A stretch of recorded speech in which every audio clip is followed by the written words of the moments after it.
Sveiki! Girdėsite pasaką apie 3 brolius ir kaip jie slėpynių žaidė.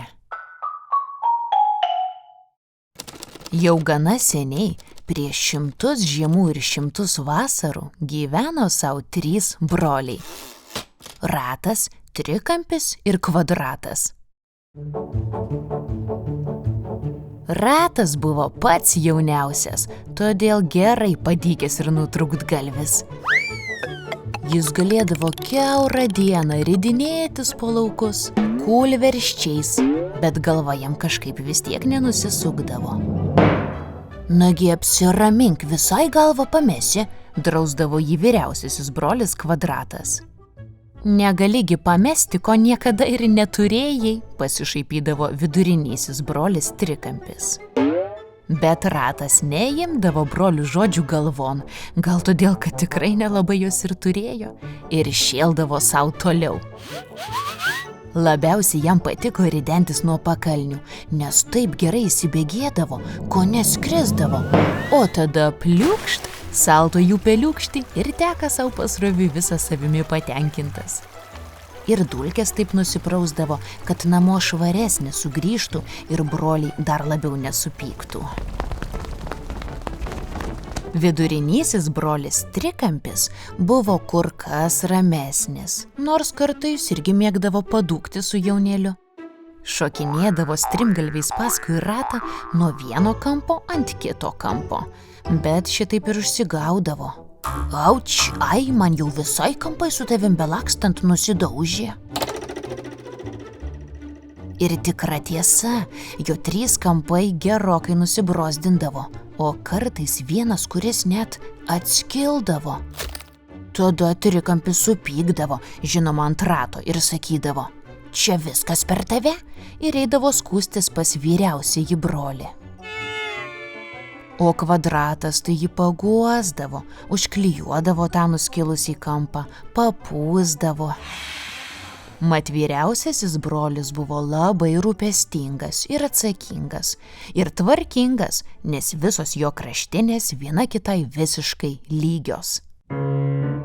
Lygybė, brolybė, sakydavo jis, ir kiekvienam broliui vakarieniai po lygiai įdėdavo pieštukų apkepo su trintukų uogiene.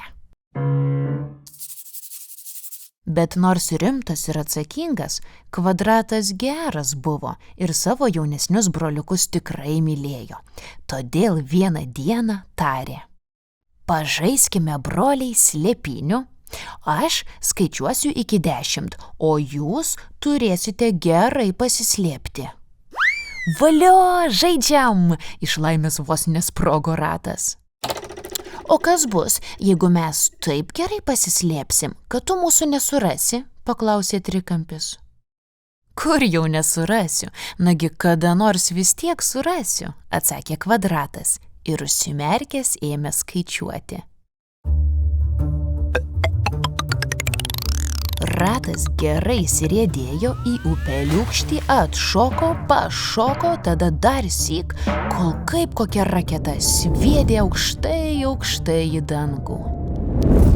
Pralėkė visus debesis, vėjus ir kai pasiekė pirmąsias žvaigždeles, hopt, pakibo užsikabinęs už jų aštrių briaunelių ir pavirto mėnuliu. Tai pasaulyje, vaikai, atsirado mėnulis. Trikampis tai sumastė visiškai kitaip. Niekur aš toli nebėgsiu, o liksiu čia pat, bet pasidarysiu toks didelis, kad brolis manęs tiesiog nepastebės. Ir jis privalgė labai daug akmenų ir ledo. Apetitą beje neblogą turėjo. Ir išaugo į labai didelį kalną. Tai pasaulyje, vaikai, atsirado kalnai.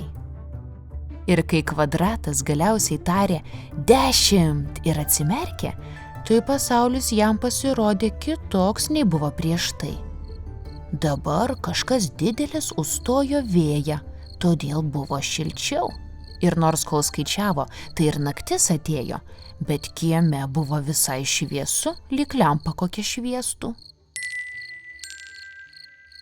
Kasgi čia įvyko, nieko nesuprato Kvadratas. Keista, bet visai malonu. Nusišypsojo ir puolė ieškoti. Ilgai ieškojo, bet brolių nesurado, nes galvos į viršų nepakėlė, todėl nepamatė mėnulio ir tolėliau iš namų kiemo neišėjo, todėl nepastebėjo ir didelio kalno, kuris buvo visai šalia. Galiausiai jis taip nusiminė, kad metė ieškoti ir pavargęs užsnūdo. O kai užsnūdo, tai ir užmigo.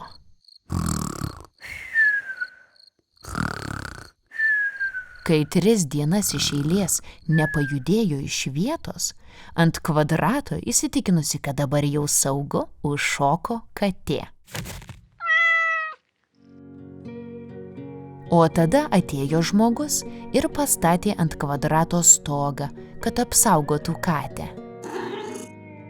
Taip, vaikai, pasaulyje atsirado ir namai. Ir jeigu kartais jūs pamatysite mažą kvadratinį kemperiuką ant 4 ratų riedantį į kalnus, tai žinokit, kad čia visi 3 broliai vėl susitiko ir žaidžia naują žaidimą. Šią pasaką skiriu savo tėčiui ir mamai, kurie neseniai įsigijo kemperiuką ir važiuos pagyventi į kalnus. Linkiu, kad visi jų beprotiški ratai sėkmingai nuvežtų naująjį Kvadratą iki aukštųjų trikampių. Gero kelio jiems ir visiems, kas važiuos atostogų. Iki.